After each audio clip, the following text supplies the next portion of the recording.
A very good morning to everyone present here.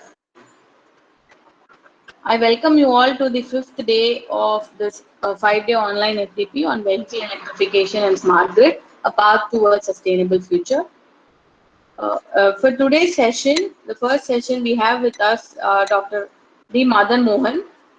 Uh, to introduce him, he received his diploma from Bhaktavatsam Polytechnic Kanchipuram in 1998, a bachelor degree in electrical and electronics from Madras University in 2001, and master's degree in power systems from yes, from Government College of Technology, Coimbatore in 2004. He pursued his doctorate from the prestigious Indian Institute of Technology, Delhi in 2009 in the area of power electronics application to power systems. He joined ABB in 2009 as an associate scientist in grid system and grid system R&D. Presently, he is R&D team lead for grid and power quality solutions and semiconductors, grid integration, Hitachi ABB Power Grids, Chennai. His field of experience includes HVDC, FACTS, power quality, power semiconductors and its application, and electric vehicle and chargers.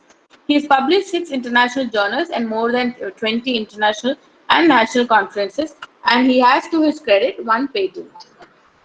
We welcome you, sir, to this online FDP. Hand over the session to you, sir. Thank you. Thank you, madam, for the Thank you, sir. introduction. Thank you, sir. Uh, uh, Good morning, everyone. Good This morning. is Dr. Madan Mohan joining from Chennai, from Hitachi ABB Power Grids Limited. Mm, okay, so I'll directly start the session and I'll share my screen. Please let me know when you can able to see my screen. Okay.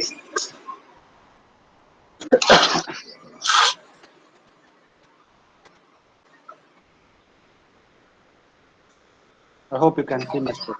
Yes, sir. Yeah, thank you. Let's go into the topic directly. So today's topic is about the enabling a new generation of electric buses, basically based on flash charging technology. Yeah. So, and we also call this flash charging technology for a sustainable e-mobility. So, before I go into the presentation, so maybe I thought it's good to play one video. So you can have a look at the video, and the video will give you a good idea about what we are going to discuss for next 90 minutes. Yeah.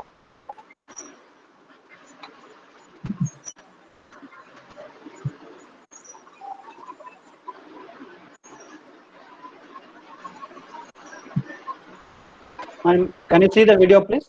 Yes, sir. Okay, and I hope the resolution of the video is better. Yeah, I'll it is play good, once. sir. I'll Yeah. play once again from the beginning. Okay.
Yeah.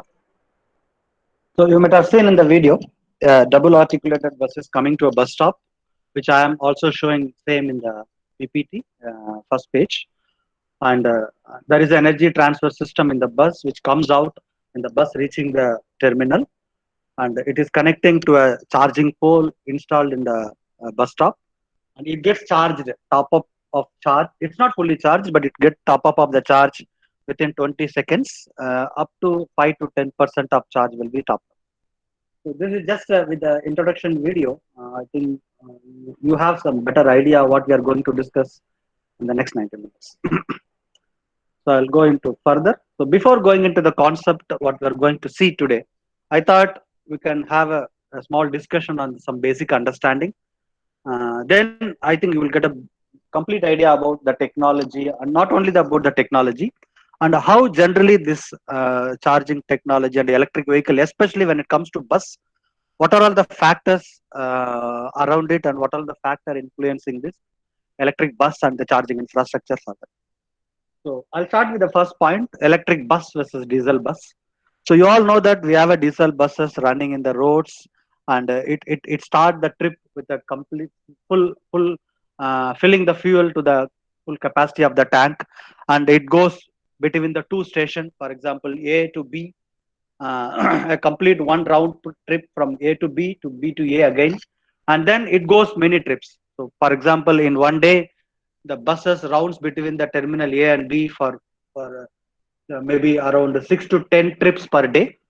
Then, whenever the fuel is required, it goes to the depot and the fuel get filled.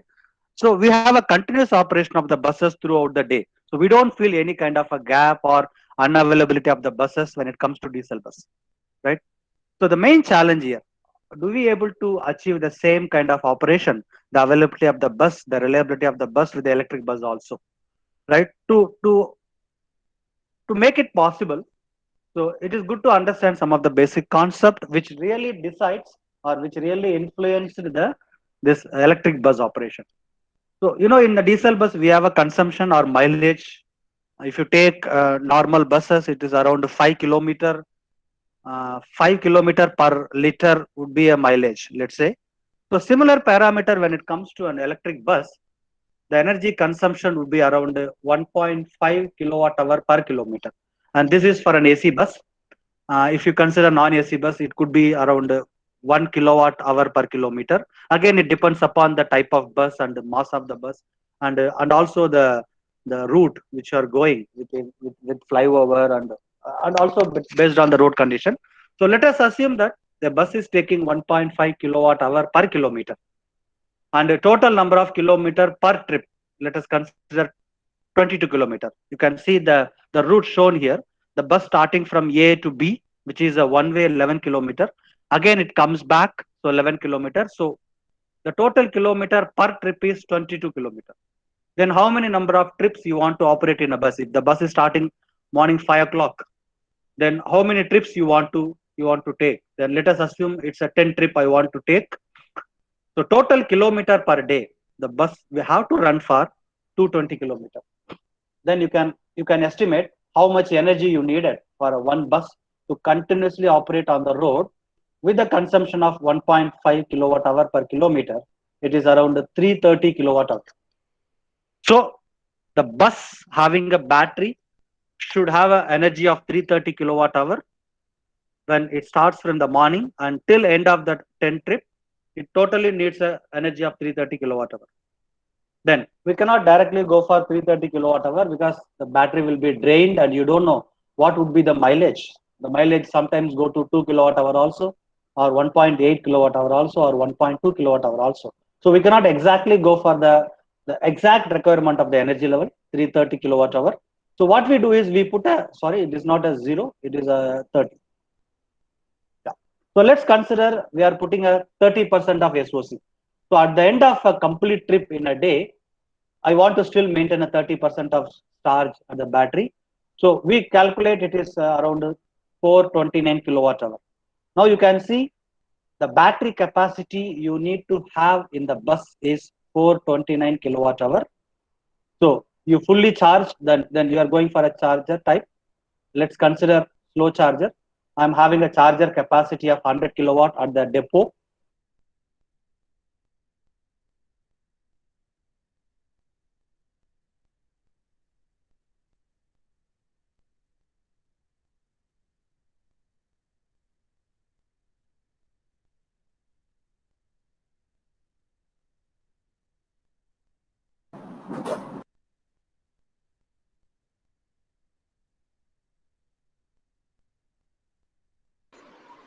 Sir, I think there's a problem with the audio.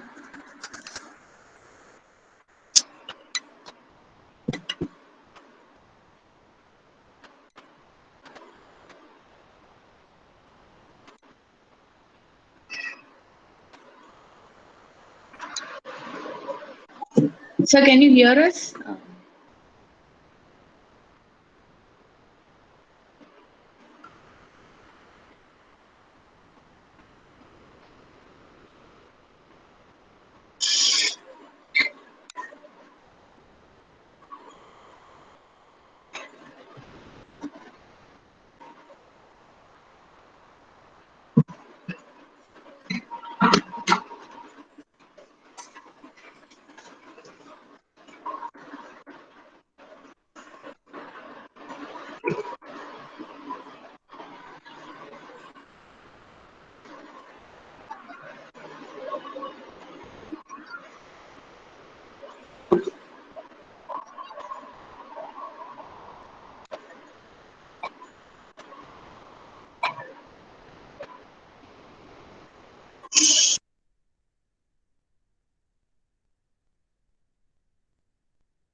Hello, can you hear me, please?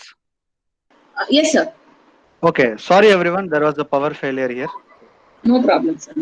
May I know where it was left actually? Sir, can you please? Yeah. Yes, sir. Same slide.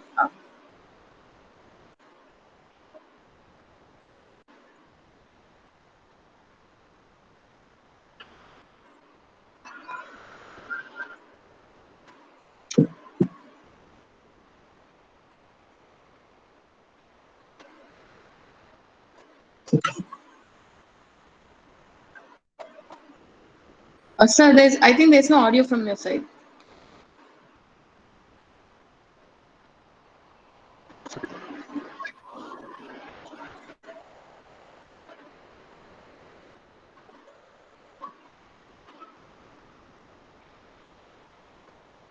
Sir.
Hello?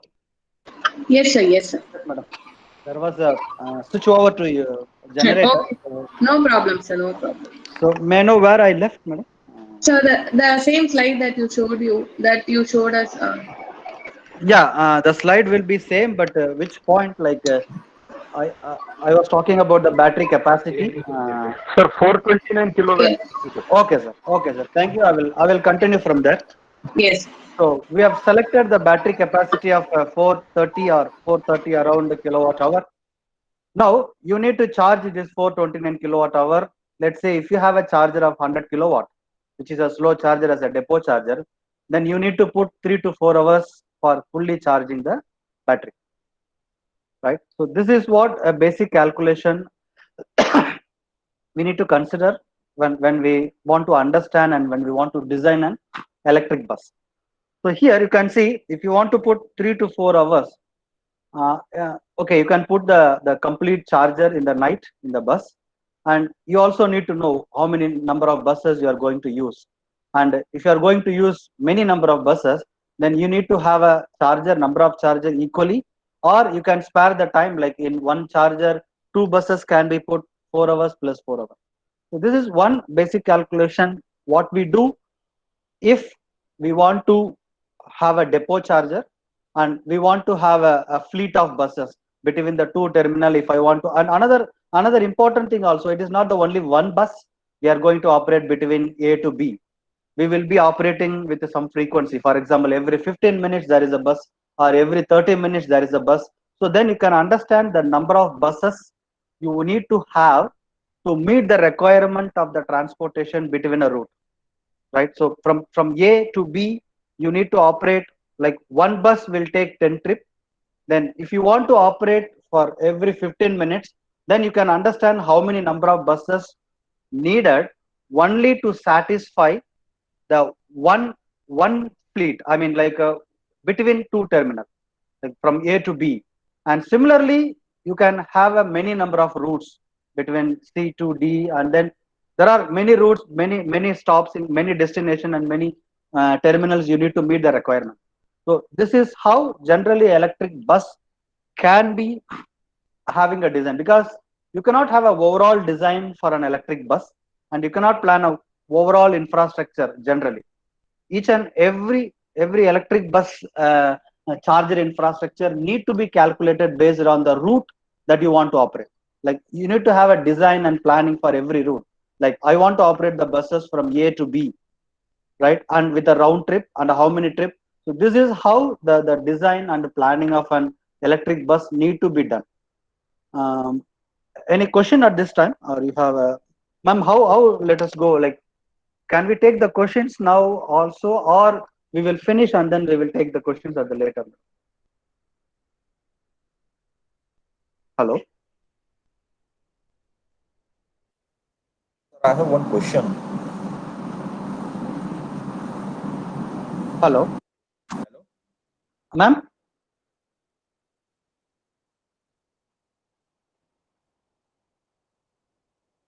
Hello? Can you hear me? Yes, sir. Yes, sir. How do we take it, madam? Can we go ahead, finish the presentation maybe in 60 to 80 minutes, and then we'll take the questions? Yes, sir. We'll finish the presentation and then take the questions at the end. Fine. Thank you. Okay, sir. Thank you. You can see one important formula I have put it here. Maybe this will be useful when we talk about the charger, flash charger that we are talking about. So this is one case I presented here. I go to the another one. I don't consider the number of trips and all. I leave the number of trips. But what about for one trip? I take the same calculation. Energy consumption is 1.5 kilowatt hour per kilometer, and the total number of kilometer per trip is 22 kilometer. So if you consider only for one trip, your battery requirement is only 33 kilowatt. Right? I don't consider the total 10 trip, which takes my total capacity of the battery is around 430, because you can understand when I go for big amount of energy battery capacity, the size of the battery is more. So when the size of the battery is more and the weight of the battery is more, so you need to carry the battery also along the bus, so which will also consume some energy, right? The bus is meant for carrying the passengers, not the battery. So for example, if you spend 1.5 kilowatt hour per kilometer, the battery itself will consume around 0.3 to zero point 0.4 kilowatt hour. So you are wasting your energy for carrying the battery instead of carrying the passenger. So by keeping that in a mind, can we have an analysis only per trip basis? So per trip, 22 kilometer. So my battery requirement for one trip is only 32 kilowatt hour capacity.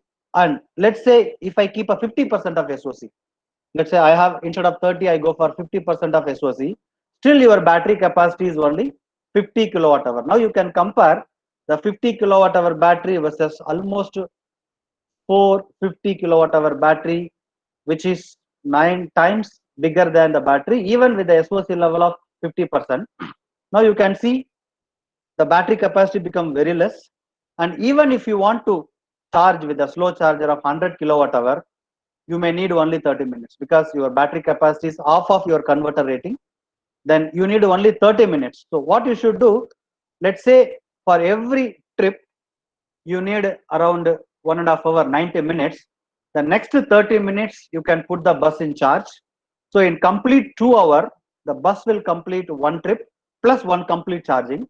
Then the bus will be ready for charging in the next 2 hours, right? So then similarly also you have to calculate how many number of buses you want to have, and do you how many number of chargers you need to have in the depot, right? This is only for one route starting from A to B.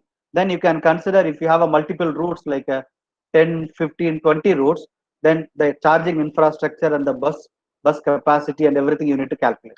So now I come to the formula here. Charging time at a point is inversely proportional to the converter rating and the number of charges. For example, I only take the first point now. The charging time at a point is inversely proportional to a converter rating. You see, we have considered 100 kilowatt battery here. So the 100 kilowatt charger. So you see the 50 kilowatt hour battery can be charged in 30 minutes. If you increase your charger capacity, for example, instead of 100 kilowatt, if I put 200 kilowatt charger, then you can further reduce your charging time to 15 minutes. And if you keep on increase your charger capacity, then you can further reduce your charging time here. So this is what the concept we are going to discuss in the rest of the slides. I hope you got some basic idea about the energy calculation, the basic energy calculation to be done before we design or planning a electric bus. So with these two slides, whatever the basic we discussed, I want to put a summary that charging time is majorly influenced by the following factor. One is the charger converter rating, number of charges on the route or in the depot wherever you want to place, battery size, and what is your SOC requirement. Because you cannot always utilize the 100% of your battery only for meeting the trip requirement. You need to always have a backup to some good amount of level, because you don't know what is the route and what will happen to the route, right? The battery may get drained. And also one of the important factor is the capabilities of driver, how good driver he is, right? It is similar to your diesel car. When if you use more clutch, it will consume more your fuel. Similarly, how the capacity of the or capability of the driver to operate the buses. So that is also is required. So it is better always to have a good amount of SOC after considering the one trip requirement and the frequency of operation of the buses. So this is the things I want to majorly put the factor which is influencing the charging time. Because why we focus the charging time?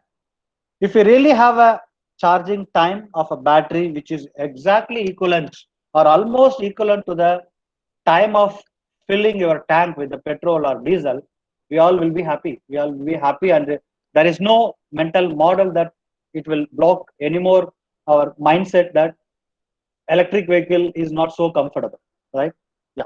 So with that, I go into the technical details what I want to present today.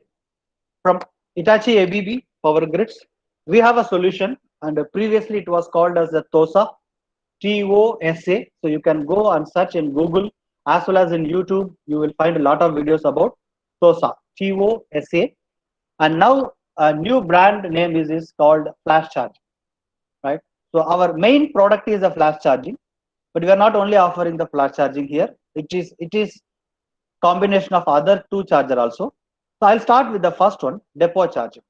So depot charging is the one everyone is familiar, and it is exactly the first case we discussed. Like the bus fully charged in the morning and goes many number of trips in the route and come back to the depot at the evening and put it on the charge. So these type of chargers are called slow charger, and they are generally 50 to 150 kilowatt hour power level of charger, and three buses charged overnight. For example, if you keep 300 kilowatt or 150 kilowatt, then accordingly you can use for one charger how many buses you can use. If it takes 3 to 4 hours, then you can put one after another in a sequential way, and you can charge up to 3 buses based on the capacity of your charger. But the problem is that you need to have a large size battery here, because you need to accommodate the complete charge requirement per day in a single battery. Then the second one, you can see this one is placed here in the picture. All the buses are parked at the depots, and the charging is done when the buses are in depot. The second one, terminal charging. The terminal charging, you can see the place is 2. Now the bus is starting from the two destination A and B. Between A and B, this A and B are called terminals, where the buses will stop for, or the buses will start its journey and go to the next destination and stay there for 10 to 15 minutes, again start back to the original destination, again stay back there for 10 to 15 minutes. So the time where the buses spend a little bit more, like a 10 to 15 minutes, we call it as a terminal, right? So the terminal charger, we can have a charge level from 150 to 600 kilowatt, right? The charging time you can see only from 3 to 10 minutes if you want to charge from 150. But if your charger is 600 kilowatt, you can well within charge in 3 minutes itself. You can see the size of the battery is medium and definitely less compared to the depot charger. The third one, flash charging, you can see the place is here. Now you start from A and you go to B, exactly which I was showing in this picture. You start from A and you go to B. On the way, you have a many bus stops where the buses will be stopping for approximately 30 seconds, where the passenger will be onboarding and offboarding. So the concept was, why don't we utilize this time also to charge the battery, right? It need not be, the charger need not be installed in all the places. We can select the places so that we no need to drain the battery completely when the buses reaches the B. We can also top up the charges on the way. So that is what exactly this flash charging, which is we have up to 600 kilowatt, even nowadays more than that, up to 750 kilowatt. The charging time will be only 20 seconds, right? Because the bus will be stopping in the terminal for 30 seconds, let us say. So making use of the time when the passengers are onboarding and offboarding, we are taking 20 seconds for charging time. Remaining 10 times would be a backup, right? So you can see further we can reduce the battery size into very, very small.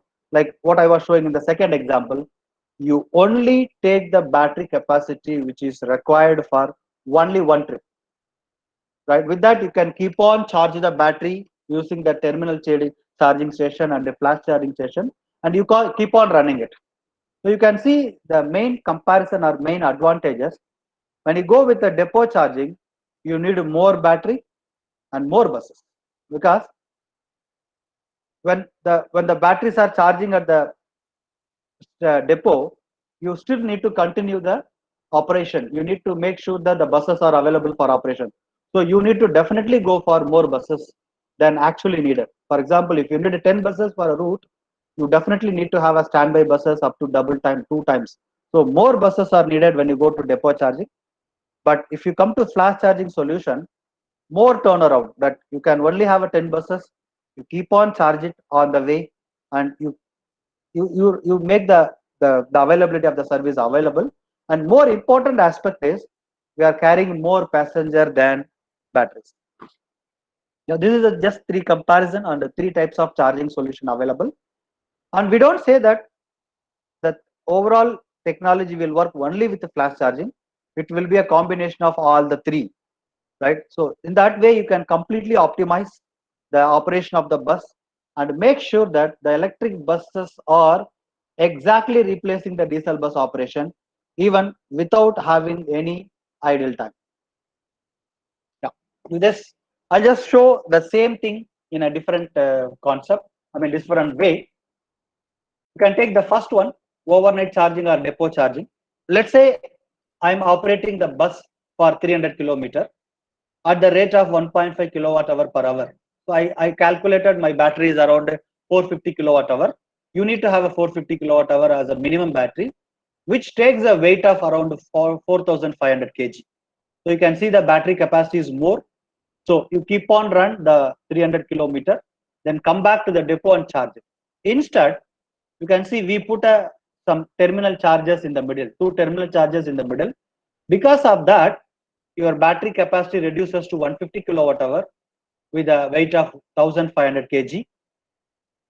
Then further with the flash charging, you can see these are the terminals, and in between the terminals we are also having some of flash charging in the bus stops. So further you reduce the battery size to 80 kilowatt hour, and also the total capacity or total weight of the battery is 800 kg. You can see compared to the complete depot charging to the including flash charging, you can see the battery size is almost reduced to 5 times.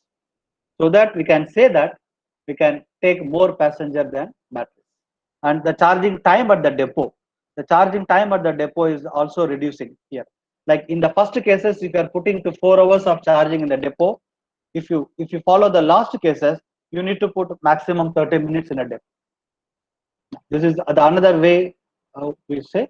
And maybe before going to this one, I want to put yes, SOC of the battery. When you use only the depot charger, the charge will keep on reduce, and you see at the end of the trip you land it in a 50% of SOC level, right? But when you are adding the terminal charges, you drain your battery up to 10%, but at the terminal you take back the charge to 90% or 100% again. But when you are putting your flash charger, you can see the charges are top up here, 1, 2, 3 places. We put a charger in 3 places. So 1, 2, 3. So you can see at the end of the trip, instead of 10%, the charge level of a battery stays around 45%. So then you can top up your battery at the terminal back to 100%. So this is how the concept of flash charging is working. That I'll go back here. If you see the configuration of the bus, starting from grid to the bus, we have a grid and we have a galvanic isolation with our transformer, and we have a charger here, which we call it as a flash charge. The rating of the charger is around 600 kilowatt. But we have an energy storage device here. I will come back. What is the purpose of energy storage device? It is basically a battery. Then the battery, the supply or energy is available in the DC form. Then we install a charging pole in the bus stops. So this is a charging pole, overhead charging pole. We install at a bus stop wherever we require. Right now we have a bus, and when the bus comes to a charging pole, there will be a robotic arm will come out of the bus and will be connected to the pole, and then the DC charging will happen in 20 seconds. So this is the one configuration of the flash feeding terminal. The second one, terminal feeding terminal, where we don't have a energy storage here. Otherwise, this flash feeding station and the terminal feeding station almost equal in terms of rating and operation and everything, except the battery storage here. And the third one is our depot feeding station, and you can also see that the type of charger we use here.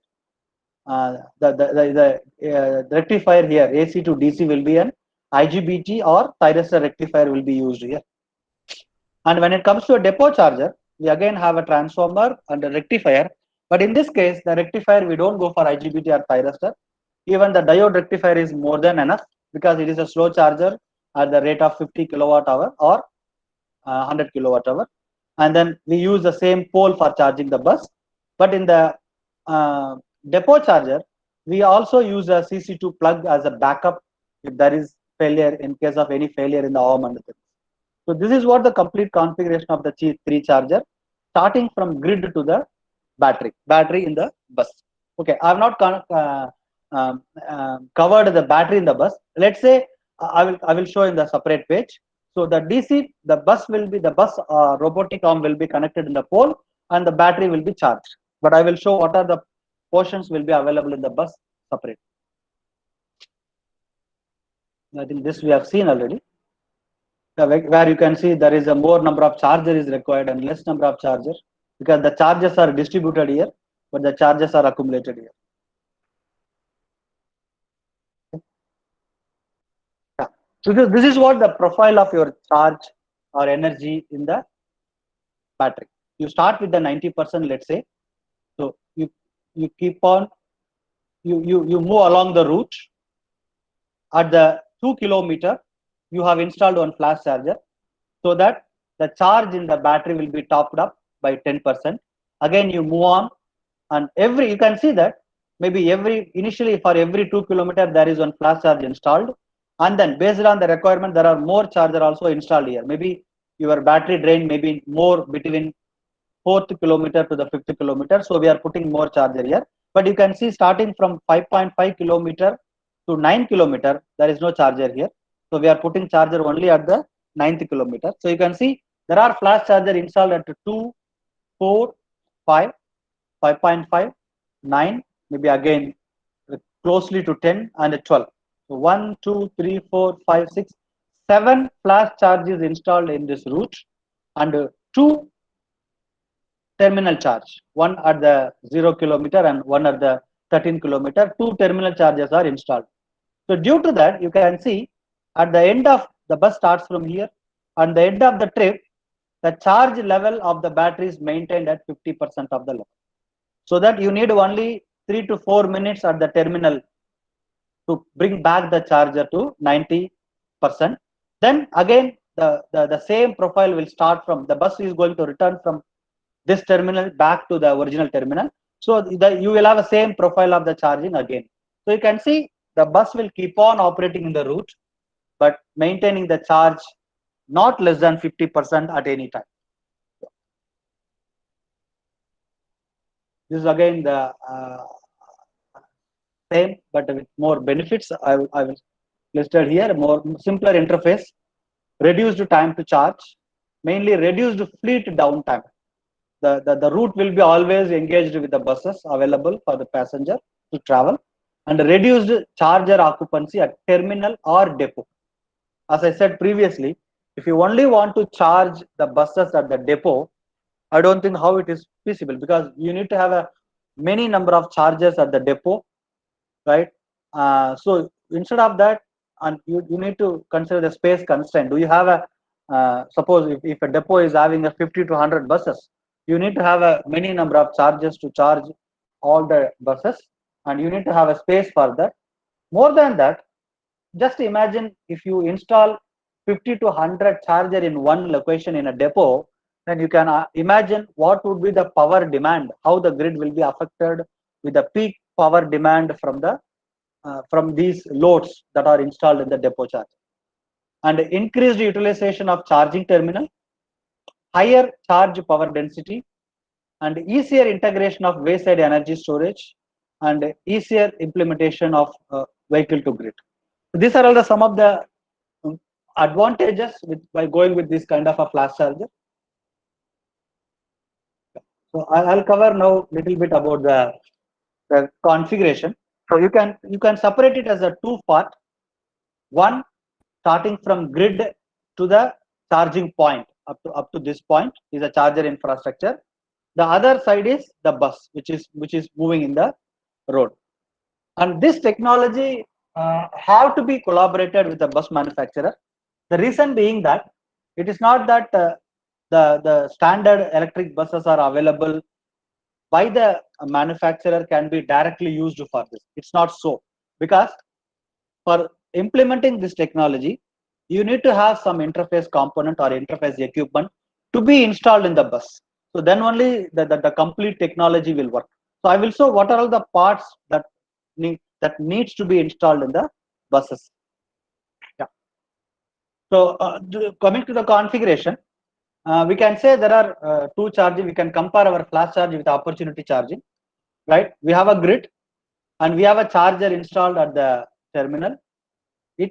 Sometimes it may have a both, like a DC, AC DC rectifier combined with a DC DC converter. Now what happens, this DC DC converter in the charger station will be directly plugged into the bus, right?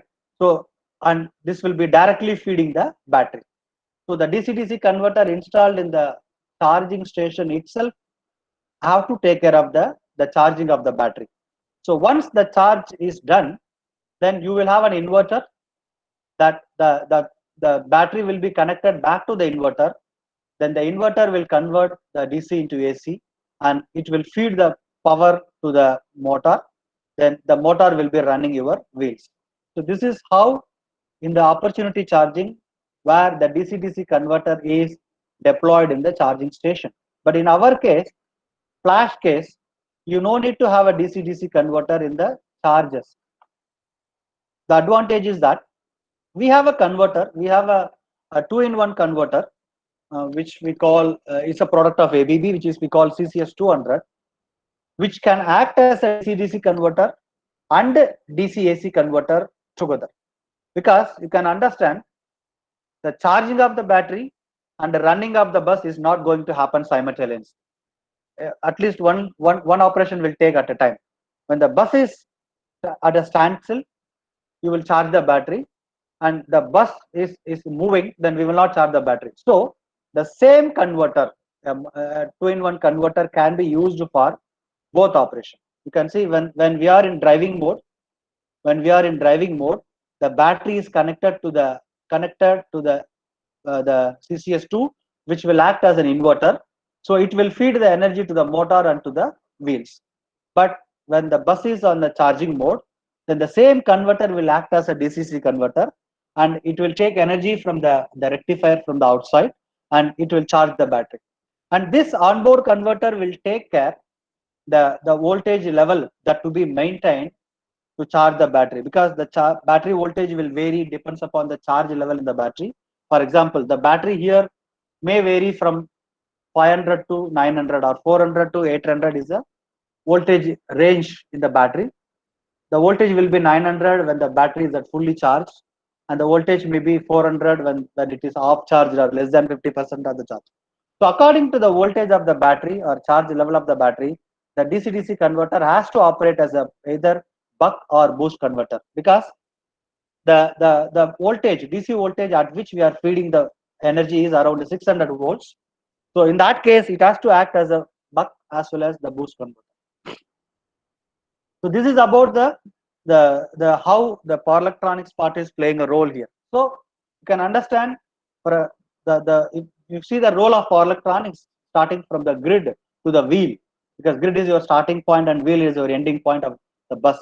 So the power electronics converter we have is definitely a rectifier for converting AC into DC. Then definitely a DC-DC converter for charging the battery. It depends whether the DC-DC converter is outside the bus or inside the bus. It depends upon the type of charging technology you want to use, and definitely an inverter for running the wheels. So these are the three major power electronics converter that need to be used in realizing the complete electric bus operation, starting from grid to the wheels.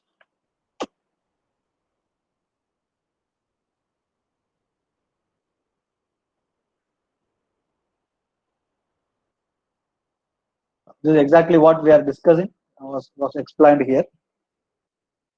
I'll just play a small video. I hope, yeah.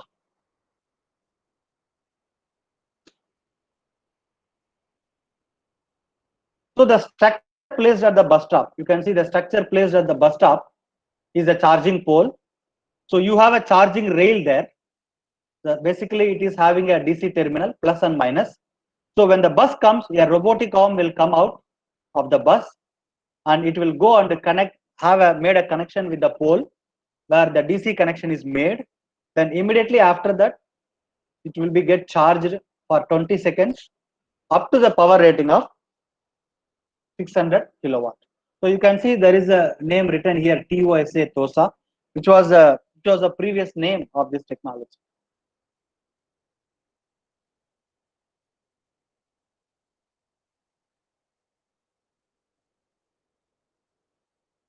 The connection can be made in within 1 second. 1 to 2 seconds the connection will be made. So in 20 seconds the charge will be done, and then adding some more 8 to 9 seconds, the total 30 seconds is the duration at which the bus will stop at. So some more picture, the realistic picture about this the arrangement. We call it as the robotic arm which is coming out of the bus. We call it as an energy transfer system, and it can make a connection within 1 second. You can see this is the energy transfer system. This is a URL, and this is the energy transfer system which is come out of the bus to make a connection. And one more good thing here is there is no communication needed here. There will be one RFID placed on the bus.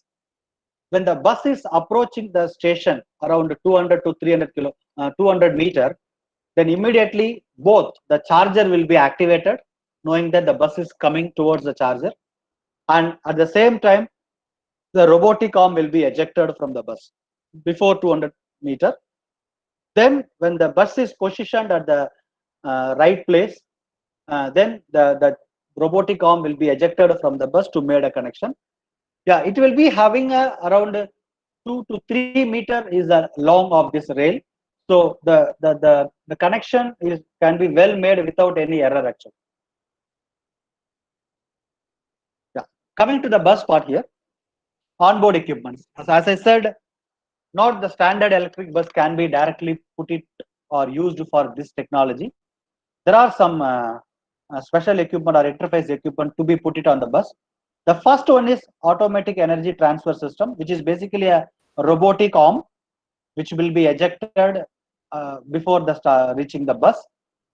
Then the connection is made via this robotic arm. Then you have a traction chain. This is the inverter and the DC-DC converter. So this will be, the robotic arm will be connected to this converter. When you need to charge, this will act as a DC-DC converter, and this converter will be connected to a batteries. So the batteries are water cooled batteries, and now when the charging is done, the same battery will be connected back to the same converter, but now the converter will act as an inverter. Then the inverter will be feeding power to the motor, and mostly PMSM, and the motor will be feeding the rotational torque to the wheels of the bus. So the bus says that I transport passenger and not the batteries. So which is very, very important to make sure that for a long term and sustainability electric bus operation, you need to have a battery size as less as possible. Otherwise, you are wasting the energy, completely wasting the energy, and maybe in future we don't know, we may run out of battery availability as well. Yeah. And one more important point here, the battery. You can ask whether we use a normal battery or some other battery. It is not a normal lithium ion battery here, or this is a LTO. We call it as a lithium titanate oxide battery, which is a special battery which can take the charge 5 times better than the lithium ion battery.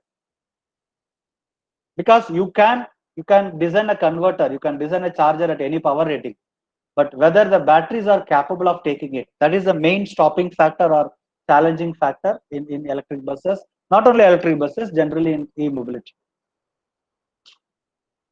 Yeah, some more detailed, same, but some more detailed. Yeah, you can see the fully automatic energy transfer system. From there, the inverters are connected. And coming to the charging station, right? So you can see the various components present in the charging station. Braking resistance. Yeah, please. Sir, Yeah, please. hello. Hello, sir. Yeah, I can hear you. You want to say something? Hello.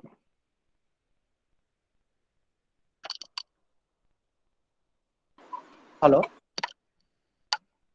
Ma'am, somebody is saying something. No, I think he got disconnected. Santana Beru, sir. Yeah, you are there.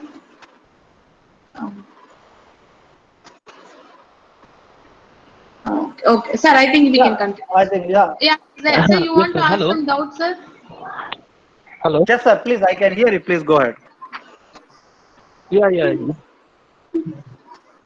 Sir, actually, my doubt is, sir, you told that the automatic energy transfer system that comes out from the bus, actually, it is behave like a same type of a pantograph in the train, like that. It's a pentagram. It's a pentagram type of charging. Yes.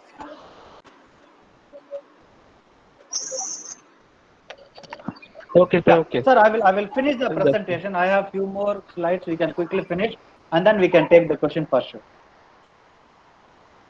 Yeah, this is how these are the various installation in the charging station. A braking resistor in the bus, and you can see the second one. This is the onboard battery. You can see actually this is the project which was installed in Switzerland, Geneva. So there you will see most of the, or not most of, everything is put it on the rooftop, not like in our Indian system. In Indian system, in the buses, the batteries or the engines, everything put it on the chassis basically. But there, it is a low roof buses, so all the equipment will be placed on the rooftop. So you can see the battery at the top. Then this is the U rail, and then robotic arm coming out. And the fifth one, this is the traction converter, or the combined converter, traction and DC-DC converter, and the air conditioning. Then when these are the bus related, then when coming to the charging station related, yeah, this is a ticketing mission. Don't worry about that. So this is the pole which is installed in the bus stop, and these are all the charging stations. Like you will have a energy storage system, and these are the chargers. Right, the chargers will be connected to the grid. Yeah, a quick comparison.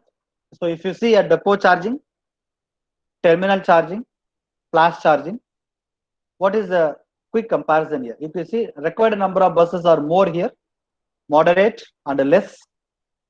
The depot charging, you can carry only small passengers because the buses occupy more, but medium passenger and more passenger here.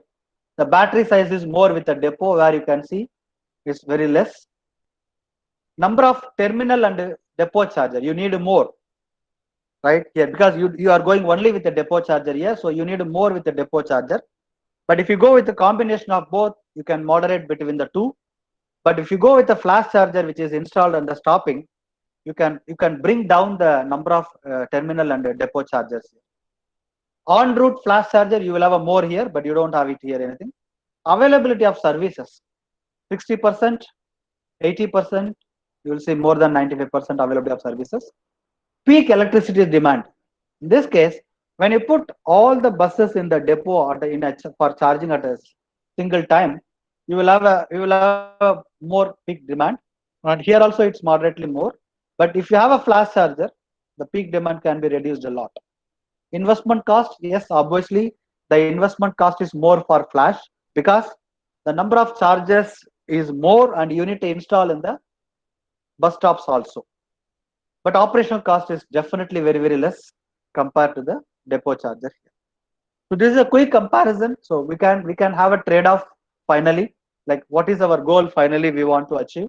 So accordingly, but it is not recommended that only a depot is a fully recommended or not flash is recommended. It should be a combination of all the three in an optimized way so that we can have a sustainable operation of buses. Yeah, so this is about the technology. So I quickly come to a grid point of view. So I have an example here to show how the grid will be affected when you have this choice of charger. I consider an example here. You need to you need to have a requirement of 250 kilometer per day and 18 hours of operation per day, right? So per bus will take 625 kilowatt hour, and you need to operate 100 buses, right? The total power requirement in a day, for example, you see one bus will take 625 kilowatt hour, 18 hour of operation, 100 buses. So if this is your one set of operation or one set of fleet, then your power requirement, total power requirement in a day is 3.5 megawatt. The power should be available of 3.5 megawatt to meet this operation. Now, with this power requirement, we go with the overnight charging for 3 hours. Like you need to put 100 buses for 3-hour charging. Then you can see for 3-hour charging, the total peak demand at any time, you can see like you are only charging from morning 1 to or 12 to 1. Then you can see your peak demand to a grid is up to 21 megawatt. Right, the grid infrastructure should be capable of feeding this peak demand if you are charging at 3 hours. If the same, no, I'm not charging at 3 hours, I will extend my charger for 5 hours. Then you can see the peak demand will reduce from 21 megawatt to 12.5 megawatt. Right? Now, at the stop,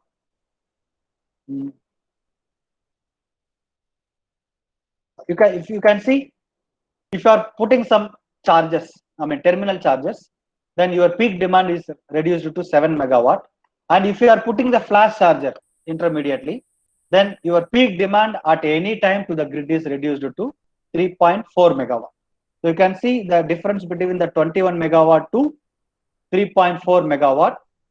This is the peak demand at any time by the complete infrastructure, how it is loading the impacting the grid. Yeah, then some of the advantage, if you want to summary here, timetable, you can completely maintain your timetable because you are not going to run out of your charge in the battery, so you can keep on operate. And high passenger capacity, long life of the battery, because it is also one of the important fact that the battery life is also getting affected how deep you are discharging your battery. For example, if every time you are charging to 100%, then drain it to 0% or 10%, again charging, again drain it to 100. If you keep on doing deep drainage, then your battery life will be get affected. So it is always recommended to maintain the SOC of the battery at least 30 to 50%, so that the battery life also will increase, and very much grid compatible, because you no need to, you're not increasing the influence on the grid with your peak power demand at any time, and the light infrastructure at the depot. Yeah, so this is about the technology, and you can understand that this whole technology, the electric bus technology, should be designed and planning for every route, right? Maybe you take an example, maybe I would like to take an example from Coimbatore itself. I don't know how many of you from Coimbatore. So let's take, if you want to operate a bus from Gandhipuram to Pilamedu, right? You need to plan this route separately. Okay, I want to operate from Gandhipuram to Pilamedu. Every morning, 6 o'clock, I want to start the bus. So what is the kilometer from Gandhipuram to Pilamedu? One way and two way. So how much time the bus take for one complete trip? Then what should be my frequency of operation for every 15 minutes or 30 minutes? Then what is the energy requirement? Then how many stops are there between Gandhipuram and Pilamedu? Then where and all I need to put a flash charger. So like this, with this technology, not only with this technology, for generally the e-bus operation need to be planned for a route basis. So you need to go for route basis. So it has become very important to have a complete design and planning before we go for the project.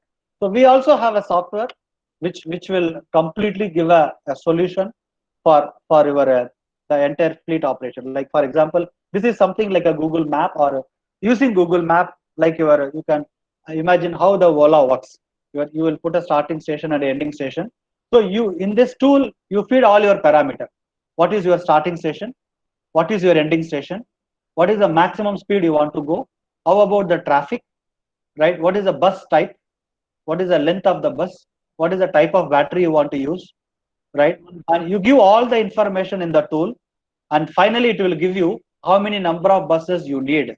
What is the energy consumption per trip, right? How much energy consumed from the grid, right? Average speed. So all the detail it will give, and it will also give a charging profile here. You can see for this route how the charging profile will be. You can see, okay, my charge is going up to 74. Okay, maybe I will put one more charger here in the 1000 kilometer or in the 2000 kilometer. So you can insert one charger here like this. Then you can see how the charging profile will be. So the complete planning and design can be done by a tool before we go for a design or the implementation of the project. And also the management, asset management, because here there are a lot of things involved. Majorly three major portion. One is a grid, second is the charging stations, the third is the bus. So it is very important because if you are operating only one bus, no issue, right? You go and put the charger, charge for the bus at any time. You come back and use it whenever you want. But here it is not the question of only one bus. It's going to be a number of buses going to be operated. So you need to make sure that the bus is having enough charges, the bus is having the nearby charger, and the bus is not getting affected in terms of operation, because you can understand just now half an hour before I got a power cut, so we are totally disconnected, right, because of electricity. So the same case should not happen in electric bus. If there is no charge in the bus simply stops at anywhere wherever it is there. So the operation will be terminated. So from reliability of the service point of view, it has to be taken care. At the same time, the charging station, each and every bus and every driver believes that the charging stations are always in a good condition. If I go to the next stop, I can refuel my energy, so I can continue my operation. So the charging station should be maintained to continue the reliability of operation. At the same time, the grid, you should not load the grid at any time, and because of your charging station or charging of bus, the grid should not get affected, and you should not create any issue to the grid. So all these three important things have to be taken care, right? So in that point of view, the asset management and monitoring of everything become very important.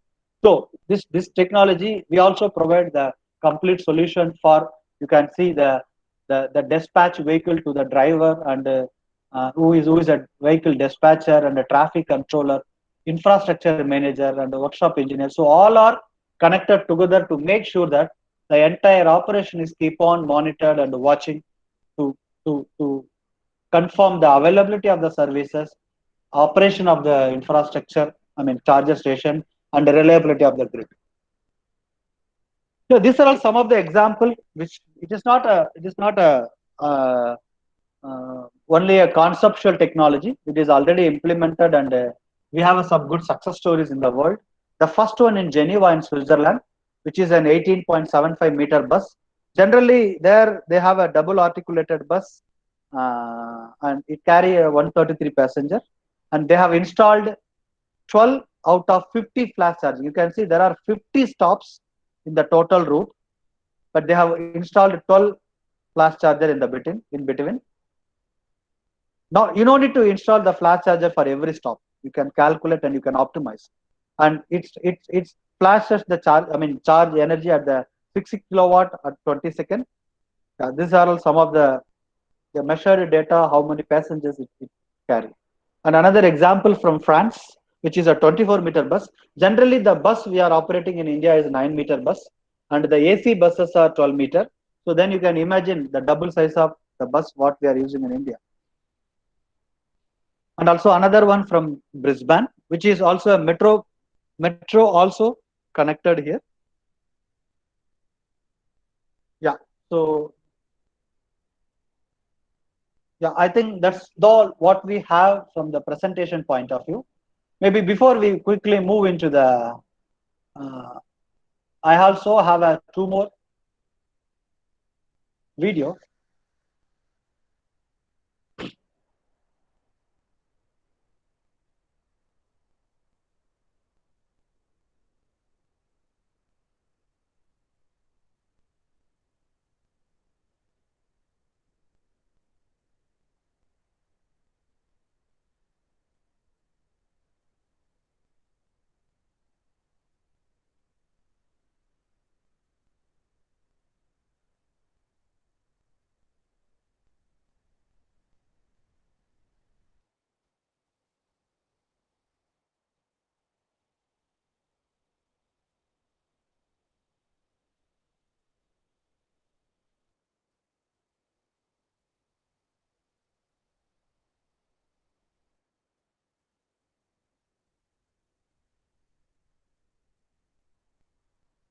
You can see from there how smooth it is. You can see also just before reaching the bus, the arm is coming up. here.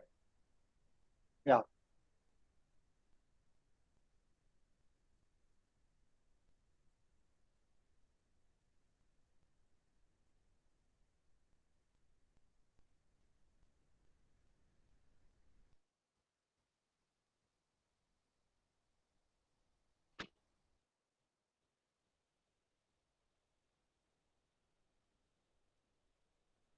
So you can see within 30 seconds of when the people are onboarding and offboarding the bus, 20 seconds is utilized for topping up the charge.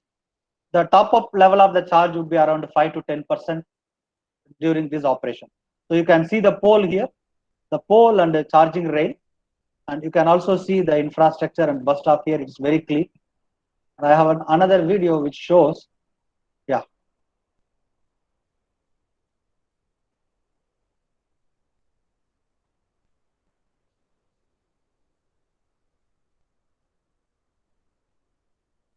Yeah,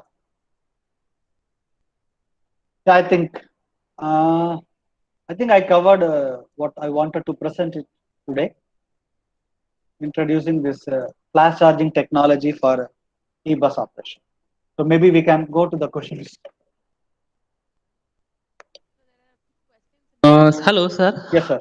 Hello, sir. Sir, you talk about the fast charging or faster charging or like that. But sir, my question is, sir, is the fast charging is affected to the battery life? Uh, it is affecting the Battery life? no, sir, because we are only pushing the energy or charge what the battery is capable of taking actually. No, sir. Actually, what we have actually in general case, sir, if the normal battery, the regular battery, instead of if we give the fast charges like this, so we have seen that the battery life also affected. But No, you cannot give the flash charge for the normal battery. That's why I clearly said the battery should capable of the taking the charge at which we are feeding the energy. For example, or your lithium ion battery, if let's say your lithium ion battery taking the charge at the level of 1C, this Mhm. lithium titanate oxide LTO batteries can take the charge at the rate of 5C, 5 times more than the lithium ion battery, So what is right? the battery name? Lithium tetra. LTO, like lithium titanate oxide. Okay, okay. Sir, what is the latest type of battery? Sir, I have already seen few literature. Sir, in Japan, there is a technology that is called the galvanium sulfate or like this type of battery, which Okay. actually increase the battery life. Sir, do you have, sir, if you elaborate this type of information? No, from this technology point of view, we preferred LTO because the most important, the most of the charger, slow charger for buses, not available more than 150 kilowatt, right? If you use lithium ion battery, the maximum power level you can go is like a 150 kilowatt. You cannot put the charger more than that.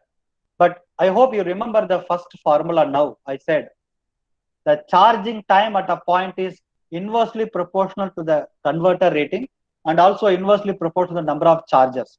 So if you have a more chargers, less time of the battery charging time. And if you have a more converter rating, so you can charge the battery at fast rate. But at the same time, the battery should be capable of taking the charge. That is more important. So that's why we prefer LTO battery in this case. But I'm not fully aware of what other kind of battery like you mentioned which is happening. Yeah. Okay, okay. Yeah. Thank you.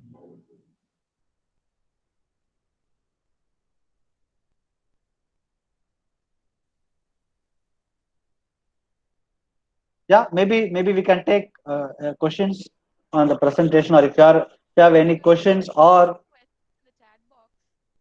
sorry. A few questions are there in the chat box, sir. Okay, Should I read it for you, sir? questions will be taken at the end. Okay, ma'am.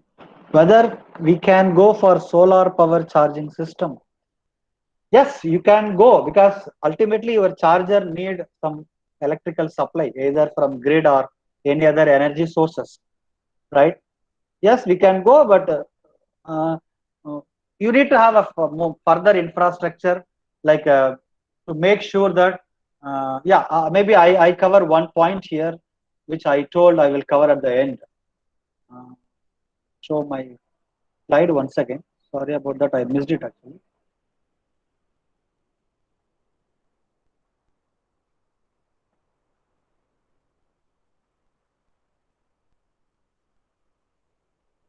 Yeah, I hope you can see my screen here.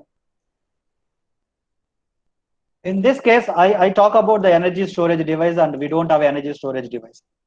This energy storage device, we mainly have it here when you charge the bus, or when you draw the power from high voltage, high power level. Like for example, you take a 600 kilowatt here, then, and you are putting the 600 kilowatt at the time of 20 seconds.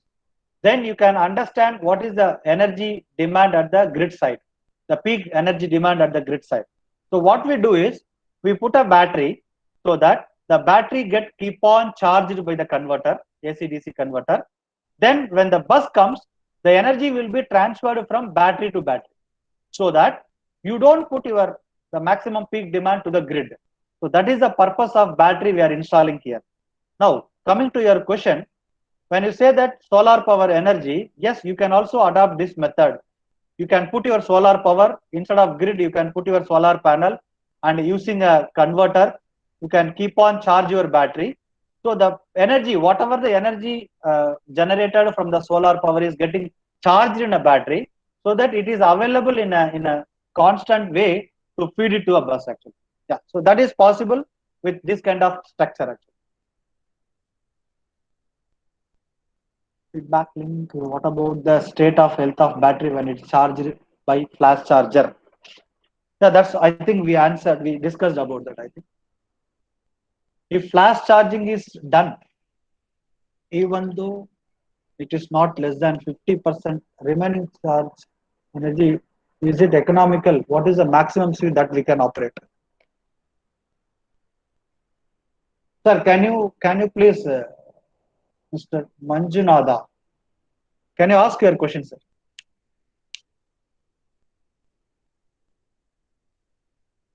Mr. Manjunada?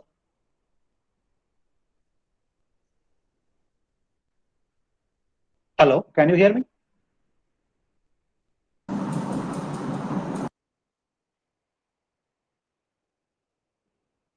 If flash charging is done, even though it is not less than 50% of remaining energy, is it economical? Yes, sir. I mean, the economical, I don't see anything here in economical point of view, because ultimately we need a charge in the bus. We need to keep that always charge in the bus, energy in the bus to operate the bus, right? Whether we are charging above 50% or less than 50%, we want to keep the charge in the bus always 100%, if it is possible, ideally. So that is our main goal. So we keep on charging the battery. It's like our mobile phone, right? So we keep on charging our mobile phone for making use of the mobile phone. Similarly, we have to keep on charging the battery to make it operational and to have a service. What is the maximum speed that we can operate? If you are asking about the bus, I don't think there is a specific value for maximum speed of the bus. It is entirely depends upon the route. Sometimes I would say even 40 to 30 to 40 kilometer could be the nominal speed. If you operate, I think you can operate the bus at a very good energy level actually. If you operate above 60 kilometer, even if you operate less than 30 or 40, 20 kilometer, I think your energy will not be utilized in optimum way. So I would estimate from my experience, like 30 to 40 to 50 kilometer speed of the bus would be good. But I don't know whether it is possible to operate at the constant speed in our Indian road condition. What is the impact on battery efficiency and its lifespan if it is subjected to charging by flash charging and terminal charging once in a while or repetitively? No, sir. The battery is meant for charging and discharging. So we don't need to have any question about or doubt about the life of the battery. The life of the battery is more affected how deep you are discharging. If you are charging very quickly above 50%, if you are not allowing your battery to discharge below 50%, by the way itself you can maintain the life of your battery. Otherwise, the batteries are really meant for having a long life with many number of charging. The more number of charging will not affect, but how deep you are discharging is going to be affect than other one. Is Indian power sector can sustain this type of infrastructure for meet power supply requirement for EV? Keep some highlights on ABB project in India about fast charging infrastructure. Yes, sir. The grid. I won't say that the grids are fully ready, but the grids are at least ready for this kind of flash solution, because through the flash solution, we are not putting too much. We are not putting too much demand on the grid on one location. We are distributing the demand over the distance, so that the current infrastructure, the grid capabilities are capable of meeting the requirement from at least flash. But instead, if you are putting all depot charger, all the buses at one depot, I'm not sure. I don't think it is ready. Yeah, from ABB point of view, yes, we are bringing now to India, and we are working on a pilot project with Ashok Leyland. We are going to deploy. The project is halfway mark now. We are in 1 year time, you will see there are some electric buses with the flash technology will be operating in the IIT Madras campus. So we are working on the demo project, pilot project. I am the project manager for the same, and yeah, you will see this news in 1 year. Even if you visit IIT Madras campus after 1 year, you can experience the flash charging bus operation. And also, we are working more on bringing this project in other commercial aspect also. It is okay.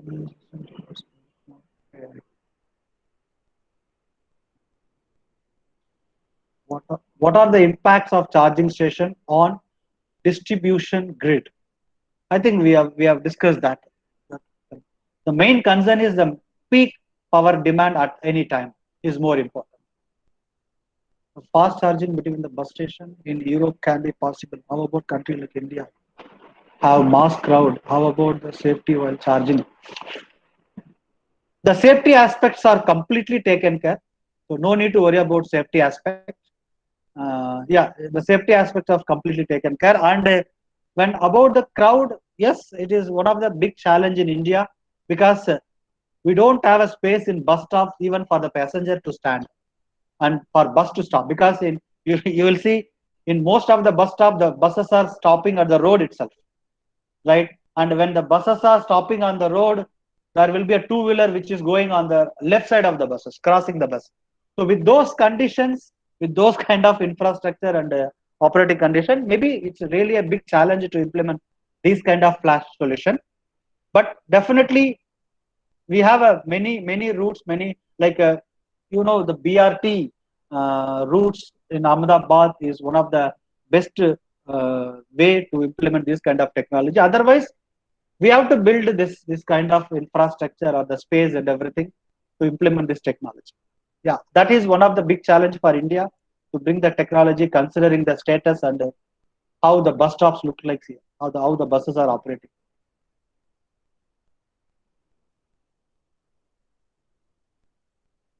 Is any openware available to design of the e-bus system?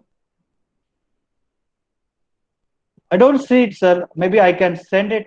I can check and I can send it through the organizer regarding any tools and any kind of web-based tools which you will understand better the design part.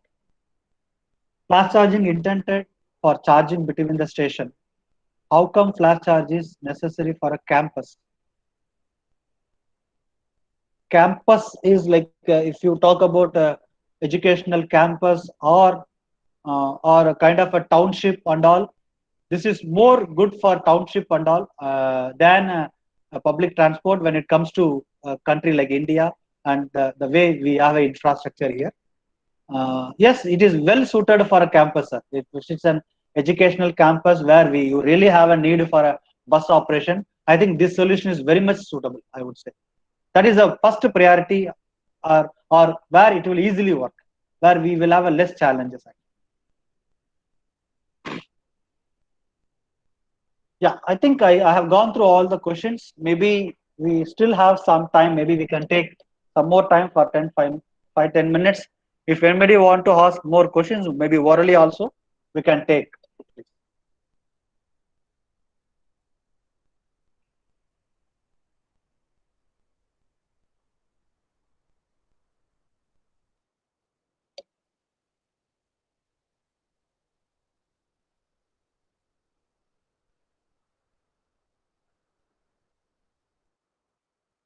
There's one more question in the chat box. Ma'am, your voice is very low.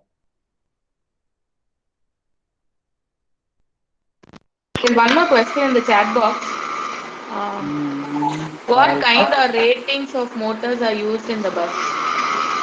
What kind? If a kind is, it could be an induction or PMSM drive. Maybe, I mean, it depends upon. Sometimes people use also PMBL-DC. So mostly for this application, I see PMSM is the most preferred motor. This is about the kind of the motor.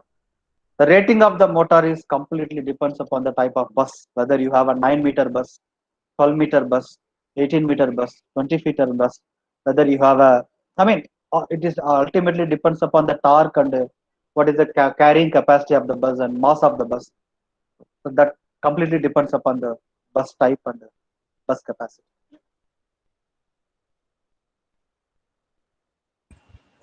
Sir, excuse me. Yeah, please. This is Prakash. Please, sir. Sir, actually, my question is like earlier I posted because basically the concept of flash charging is that we want to inject more power into the battery pack with a less time, like maybe in seconds. So if campus or any institutional campuses or even industry, let assume that all the college bus or university bus going to will not work after 6 p.m. maximum. So from night 6 p.m. to evening 6 p.m. to next day morning, maybe 6 a.m. there will be a window to charge the electric buses. So I think like a normal maybe DC level 3 charging is enough because the substation which is available in the universities may not need to be enhanced for the flash charging. That's my point of view in that because Yes, yeah, because the window like 6 p.m. to 6 a.m. is totally idle, and moreover the college load going to be only lighting load will be present. So I don't find like whether maybe as a pilot project we can implement in India for a university, but I don't find the real application of a flash charging in a campus. So what is your point in it, sir? Okay, sir, I completely agree with you. I understand in a different way. When I see the word campus, I understand in a different way. What I was suggesting is more for within a campus. For example, if your campus is very big and if you want to, for example, you take an IIT Madras campus, which is very big, having two gates, one on the other side, which is around 6 kilometers between the gates, and people want to travel from one department to another department of 1 or 2 kilometers. So I was considering a campus more of that kind, but not about the buses which is going out of the campus. Right? I have not taken that example. I meant the buses running inside the campus continuously throughout the day for the operation of the campus. Okay, sir. Okay, sir. Thank you. Yeah, not for not for the student transportation from campus to the city. Okay, okay, sir. Not Okay, sir. not in that aspect. So in that aspect, I fully agree because the bus is going to the city for morning one time, bring the student, and then going evening, dropping the student and come back. So in this case, whatever your suggestion, like putting a bus at the charger for the throughout the day, you can do it. But the suggestion or the problem was you need to carry a big battery actually. Suppose if you are going into a city away from around 20 or 30, 40 kilometer, you need to carry a more battery. So that is a, but I don't think still for this city to campus case, this would be an optimum solution. But the problem may be if you go to the city, when going to the city due to traffic condition, the operation or something, if your battery get drained too much, then you will have a difficulty to come back to the campus. So those challenges are also there. Okay, sir. Okay, sir. Thank you. Thank you. Yes, sir. Actually, it is completely we don't have a generalized solution for this. Please understand, we need to take for case to case basis. Yeah, what is your requirement? I need to operate bus from A to B. what is my stopping, what is my requirement, how many passenger is expected. So only from case to case basis only we can arrive an optimal solution and design a system. We don't have a generalized design for this, like you buy a diesel bus and fill diesel wherever you want, go wherever you want, right? No need to follow the route also. So it cannot work. The electric bus concept will not work like that actually. Yes, sir. Yes, sir. Yes, sir. Yeah. Thank you, sir. I'm a mechanical engineer. What about the energy loss during converting electrical energy into mechanical energy? It is totally depends upon the motor, sir. Motor and type of motor. So I'm not sure. I don't have any data about this.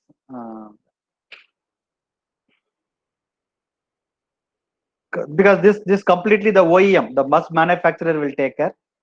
So here I'm trying to focus more on how to have an efficient electric buses operation, starting from grid to battery, because battery to wheels is completely from the OEM manufacturer, bus manufacturer point of view. Because just we are trying to replace the IC engines with a battery and how to feed the energy to the battery.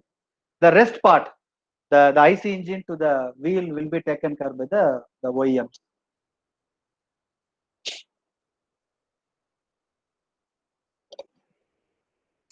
Sir, one more question. Yeah, please. Sir, can you please provide the general topology which is involved in transferring the power from pantograph to the DC battery, or the onboard charger configuration of a bus? It's basically DC-DC converter, sir. Onboard charger mainly for charging the battery is a DC-DC converter of a Yeah. buck boost type. Basically, you need a buck and boost both operation. Because if you have a standard voltage is 600, if the battery voltage is 400, so you need to buck it, or otherwise you need to boost. So generally people use a single active bridge or double active bridge kind of buck boost type of converter. And when it comes to an inverter, we generally go for 2-level converter, and also for rectifier type in the charger station also we prefer 2-level converter. Not more than 2-level converter is really required for these applications. You can explore more on the DC-DC type of converter mainly. The research opportunities are there for onboard converter. Like what is the requirement from the battery point of view, how you want to charge, what should be your charging profile, like a constant current mode or constant power mode. So based on, because there are a lot of factors to be observed from the charging point of view. So based on that, maybe you can explore more on the DC-DC converter point of view as an onboard converter.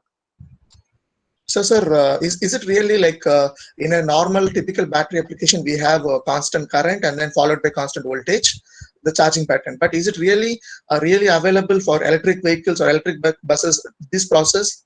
Yes, sir, definitely available, because we have a complete control of this one, battery management system, we have it, right? Yeah, I studied a few journals where applied for e-buses, where they was talking about with the constant power charging. For example, the BMS will give a command like I need this much of amount of power. That's all. So your converter will provide it. So is it like any? How can we? For example, normal, if you take a normal inverter battery which is available in house, you can find CC by CV charging profile. And then maybe after that floating charging we can provide it. But for flash charging, do we really have CC and CV, or directly constant power? Because it's going to take within a short period of time. Mostly we maintain a constant power here, because we want to charge at the rate of power. So we design our control mostly by maintaining a constant power by varying the voltage according to the charge of the battery. Okay. Yeah. Okay, sir. Yeah. Okay, thank you, sir.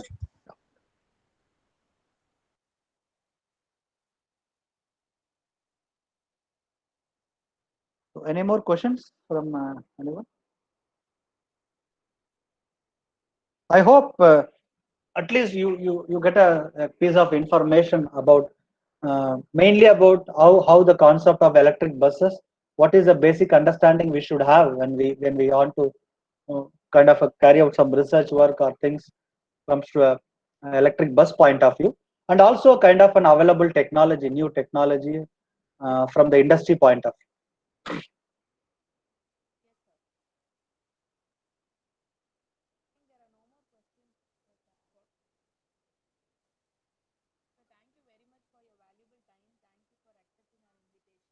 Yeah, if there is no more question, ma'am.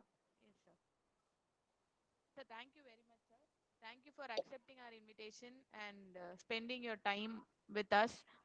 Thanks for sharing your valuable experience and expertise on, especially on electric bus and charging technology. Thank you very much, sir. Thank you. Thank you, madam. Thank you, and thank you all. Have a good day. Thank you, sir. Thank you. Bye. Bye. Bye, sir. Bye.